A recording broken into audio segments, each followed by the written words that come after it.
Shalom, saudara-saudara yang dikasihi Tuhan Yesus Kristus, selamat pagi. Selamat berjumpa lagi pada renungan harian di pagi ini. Damai sejahtera Allah Bapa dan sukacita Roh Kudus memberkati kita semua. Kiranya kasih dan hikmat yang daripada Tuhan kita Yesus Kristus menolong kita untuk melakukan tugas dan pekerjaan kita masing-masing. Nah, renungan buat kita hari ini Minggu tanggal 25 Agustus 2024 diambil dari kitab Perjanjian Baru, kitab Efesus pasal 6 ayat 10, dikatakan demikian. Akhirnya hendaklah kamu kuat di dalam Tuhan, di dalam kekuatan kuasa-Nya.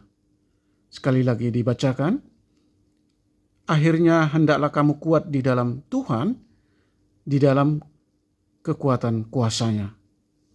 Demikian firman Tuhan. Tema renungan, kuat di dalam Tuhan. Saudara yang dikasihi Tuhan Yesus Kristus, menjadi kuat di dalam Tuhan berarti kita mempercayai Dia sepenuhnya dalam hidup kita. Sebagai manusia kita penuh dengan kelemahan. Kita membutuhkan Tuhan untuk membantu dan menguatkan kita dalam menghadapi rencana iblis.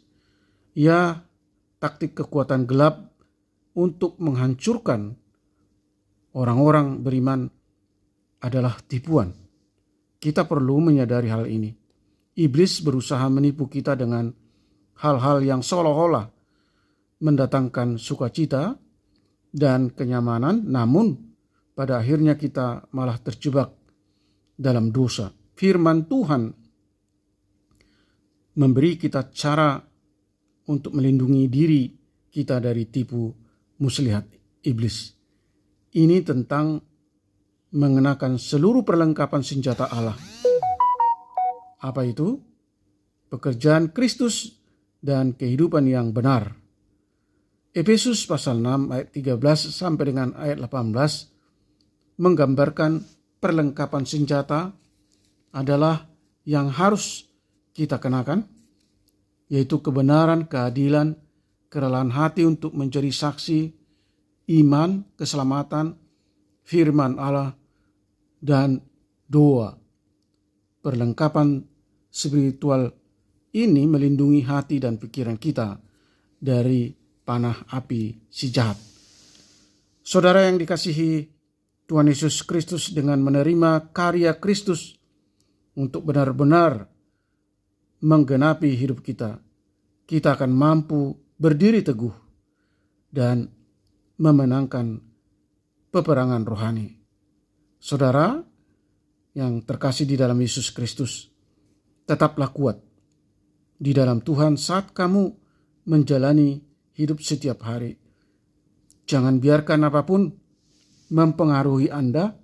Pegang teguh imanmu meskipun kamu merasa lemah dan tak berdaya. Jangan biarkan kekuatan kegelapan merampas kebebasan yang telah kita terima dari Tuhan. Ketika dihadapkan pada pencobaan, tantangan, dan godaan untuk berbuat dosa, tolaklah. Jangan biarkan dosa menguasai hidup kita. Amin. Mari kita berdoa. Tuhan Allah Bapa di surga, kami sungguh bersyukur atas firman-Mu hari ini. Kami diingatkan untuk selalu mempergunakan seluruh perlengkapan senjata rohani dalam menghadapi musuh yang tidak kelihatan dan kuat, supaya kami kuat di dalam Tuhan dengan mengandalkan kuasa Tuhan. Dan ajar kami untuk dapat bertahan dalam melawan tipu muslihat dan serangan iblis dan antek-anteknya yang melakukan ajaran sesat maupun daya tarik dunia. Untuk itu tolong kami Tuhan lewat Roh Kudus-Mu untuk giat mempelajari firman-Mu dan tekun berdoa. Kami berdoa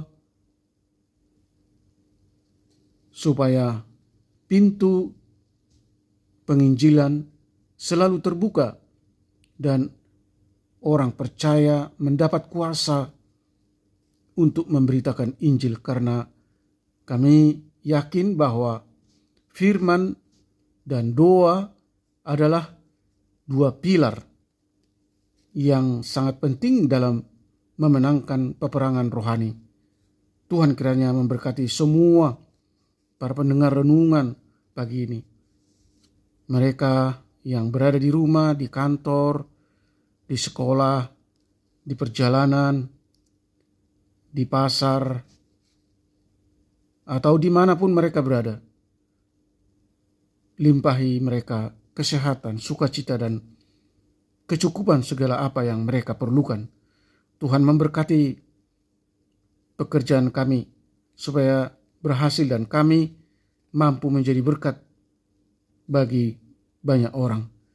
Tuhan menyembuhkan mereka yang mengalami sakit, penyakit, mereka yang dirawat di rumah atau di rumah sakit, menopang dan menolong mereka yang mengalami masalah dan berbagai pergumulan atau penderitaan karena tekanan atau persoalan ekonomi, masalah pekerjaan atau masalah-masalah keluarga. Terima kasih Tuhan. Kami berdoa dan mengucap syukur dalam nama Tuhan Yesus Kristus. Amin. Shalom. Selamat hari Minggu. Selamat beribadah. Tuhan Yesus memberkati.